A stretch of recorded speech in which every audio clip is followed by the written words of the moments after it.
गढ़ आया लेकिन सिन्ह चला गया। वीर तानाजी मालुसरे की अमर गाथा।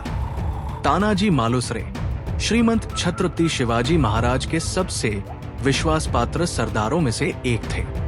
छत्रपति शिवाजी महाराज को तानाजी पर इतना भरोसा था कि जो काम किसी और से संभव न हो वो भी तानाजी बिना झिझक कर सकते थे। एक बार कोंढाणा किला जीतने की जिम्मेदारी छत्रपति शिवाजी महाराज ने तानाजी को सौंपी। उस समय तानाजी अपने पुत्र के विवाह की तैयारियों में व्यस्त थे, लेकिन जब उन्हें महाराज का संदेश मिला तो उन्होंने तुरंत ये समझ लिया कि ये कोई अत्यंत महत्वपूर्ण कार्य होगा। बिना किसी देरी के वो विवाह की तैयारियां अधूरी छोड़कर छत्रपति शिवाजी महाराज के समक्ष उपस्थित हुए। महाराज ने कहा कि अब कोंढाणा किला जीतना स्वराज्य के लिए अत्यंत आवश्यक हो गया है और इस कार्य में किसी भी प्रकार की चूक नहीं होनी चाहिए। ये सुनते ही तानाजी ने प्रण लिया कि चाहे कुछ भी हो जाए वो इस दुर्ग को जीत कर ही रहेंगे। अपने संकल्प को दृढ़ करते हुए उन्होंने कहा, पहले कोंढाणे का विवाह होगा, फिर रायबा का। कोंढाणा की कठिन लड़ाई। कोंढाणा दुर्ग पर उद्यभान राठौड़ नामक एक पराक्रमी राजपूत योद्धा किलेदार था, जिसके अधीन 1500 से अधिक सैनिक तैनात थे।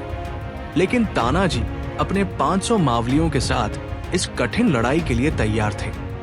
रात के अंधेरे में मराठा सेना ने गुप्त रूप से गुफाओं और चट्टानों से होते हुए कोंढाणा के पायथी तक पहुंच बनाई। किले की चढ़ाई अत्यंत कठिन थी, इसलिए तानाजी ने अपनी विशेष प्रशिक्षित यशवंती नामक गो छिपकली की सहायता से किले की दीवार पर रस्सी फेंकने की योजना बनाई। जैसे ही गो ऊपर चढ़ी और रस्सी मजबूत हुई, मराठा सैनिक एक एक कर ऊपर चढ़ने लगे। किले में घुसते ही मराठा सेना ने शत्रु पर भीषण आक्रमण कर दिया। रात भर चले इस घमासान युद्ध में तानाजी ने अद्वितीय पराक्रम दिखाया। वो अकेले ही कई दुश्मनों पर भारी पड़ रहे थे, लेकिन दुर्भाग्यवश लड़ाई के दौरान उनकी ढाल टूट गई। इसके बावजूद उन्होंने बिना रुके अपने हाथ से वार झेलते हुए वीरता के साथ युद्ध किया। अंततः उन्होंने अपने अंतिम वार से उद्यभान को धराशायी कर दिया, लेकिन इस संघर्ष में वह भी वीरगति को प्राप्त हुए।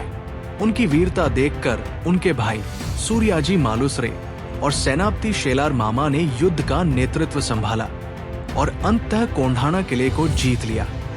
जब किले की विजय का संकेत देने के लिए घास की मशालें जलाई गई तो ये खबर छत्रपति शिवाजी महाराज तक पहुंची। गढ़ आया लेकिन सिन्ह चला गया। जब छत्रपति शिवाजी महाराज को यह सूचना मिली कि कोंढाणा जीत लिया गया, लेकिन तानाजी वीरगति को प्राप्त हुए, तो उनका हृदय अत्यंत दुखी हुआ। उन्होंने भावुक होकर कहा, गढ़ आया लेकिन सिन्ह चला गया। महाराज के लिए ये जीत एक अपार क्षति के साथ आई थी। उन्होंने तानाजी के पार्थिव शरीर को पूरे सम्मान के साथ उनके गांव उमरठे भेजा और उनकी याद में सिन्हगढ़ पर एक वीरगति स्मारक स्थापित करवाया। आज भी सिंहगढ़ की चोटी पर तानाजी की वीरता की कहानी गूंजती है।